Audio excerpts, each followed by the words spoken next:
most people start planning their Japan trip, the first thing they do is they go to the internet. And that seems like a great idea, but to be honest, it's just too much information. One person is telling you to do this, another person is telling you to do that, and you just don't know where to start, so you get frustrated. So in this video, I'm gonna break down the thing that I do when I plan Japan trips that makes it so much easier that you don't feel overwhelmed and you always have the Japan trip that you dreamed of. So when you're planning the Japan trip, again, it probably can feel a lot harder than it needs to be. I had a client that came to me because this was their very first trip to Japan. Not just any first trip, it was their honeymoon. So if you've ever been married or thinking about getting married, take notes. The stakes are pretty high because it's an important time in your life, so you really want to make sure it's done right. This particular couple really liked jazz, so they wanted to make sure that that was a part of their trip. So what we did was, in addition to the Golden Route stuff that they did, I believe we planned a night of jazz on the water. They did a jazz club. If you don't know, Kobe is one of Japan's big jazz hubs, and it felt very, very special to them. One of the things that you really want to do is think about something that matters to you. I call them anchor moments. You want to make sure that you have something that is meaningful, because for them, without that jazz experience, they wouldn't have come back and said they had the best time possible. That was the thing they consistently raved about, and it was only possible because they had these anchor moments. So you want to have something like the Japan Clarity GPT that's in the description. That'll help you think through some of those things and help you pick what I call anchor moments, those 1 or 2 things that are really important that'll help you shape the backbone of your trip. And that's free to grab in the description.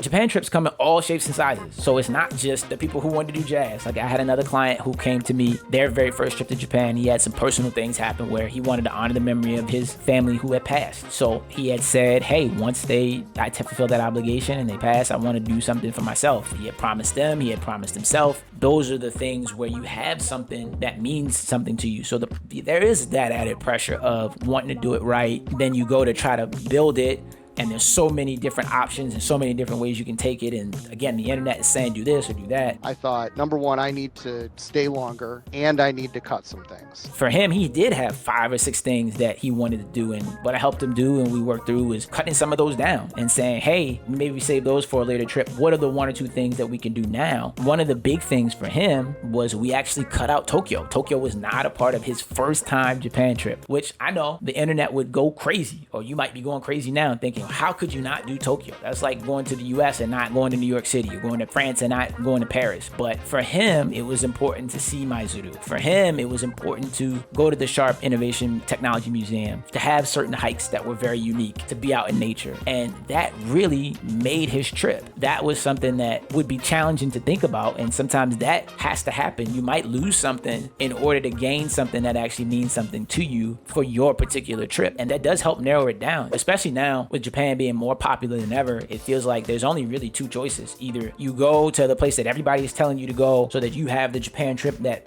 feels the most popular or real, or you go to one destination that's so obscure that nobody's ever gone, and now you have clout because you went there. But the truth is, it's more about what matters to you. And when you start with those 2 points, you end up like this next client that I helped, where they really loved Tohoku. They had seen, if you've been around the YouTube game for a while, Japan content YouTube game, you've probably heard of Rachel and June. And so this couple, I believe it was just a dream trip. They had saved money. It wasn't necessarily a honeymoon, but they had watched Rachel and June go to this particular cafe, and they decided that that was going to be their anchor. That became the focal point of the trip. They ended up renting a car, which is best when you're going through Tohoku. Trains work, but trust me when I say car. Because that became the anchor, they got to do all these other cool things around that. They did do Tohoku, they did do Tokyo. But similar to what I was saying with the other client, the internet would lose its mind. For you to not do Kyoto and Osaka during a first Japan trip, people would say it's almost blasphemous. But for them, again, it was about the anchor moment. It was about the thing that they felt resonated with them and this dream Japan trip they had been thinking about. And it was fun for me to put together, to see that come to life for somebody else, and then also for them to feel like we saved this money and it was so worth it, and it became such a memorable experience. What they said when they came back shows how if you have those 1 or 2 things and you think through that seriously, it creates a lasting impression, more so than, you know, what this person said on the internet or this other person said on the internet. It becomes your Japan trip, and it feels like, man, I'm so glad that I did this thing. And it might not be the thing that everybody else does. It might be the thing that everybody else does, but it's important that it resonates